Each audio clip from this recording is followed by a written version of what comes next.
கொல்லிமலையில ஆரம்பிச்சு பழனிமலை வரைக்கும் கடலுக்கு அடியிலையும் பூமிக்கு அடியிலையும் ஒரு ரகசிய பாதை இருக்குன்னு சொன்னா நம்புவீங்களா? அதுதான் மர்மங்கள் நிறைந்த கோரக்கர் குகை. சித்தர் கோரக்கர் தவம் செஞ்ச இந்த குகை ஆகாய கங்கை அருவிக்கு பக்கத்துல ரொம்பவும் ஆபத்தான இடத்துல இருக்கு. இந்த குகைக்குள்ள ஒரு ரகசிய சுரங்கப்பாதை இருக்கிறதா சொல்லப்படுது. சித்தர்கள் தங்களோட விண்வெளி பயணம் அல்லது சூட்சும பயணம் செய்யாம ஒரு மலையிலிருந்து இன்னொரு மலைக்கு வேகமா போக இந்த ரகசிய பாதைய பயன்படுத்துவாங்களாம். ஆனா இன்னைக்கு வரைக்கும் சாதாரண மனுஷங்க யாரும் அந்த பாதையோட முடிவை கண்டுபிடிச்சதில்ல. ஏன் தெரியுமா? ஒரு குறிப்பிட்ட தூரத்துக்கு மேல போனா ஆக்சிஜன் அளவு குறையும், விசித்திரமான சத்தங்கள் கேட்கும், சிலருக்கு கண்கள் மங்கலாக தெரியும். இது சித்தர்கள் போட்டு வச்ச மாயாஜால வேலின்னு சொல்லப்படுது. தகுதி உள்ளவங்களுக்கு மட்டும்தான் அந்த பாதை கண்ணுக்கு தெரியுமா.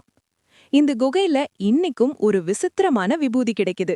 இது பாறைகள்ல இருந்து தானாவே உருவாவதா ஒரு நம்பிக்கை இருக்கு.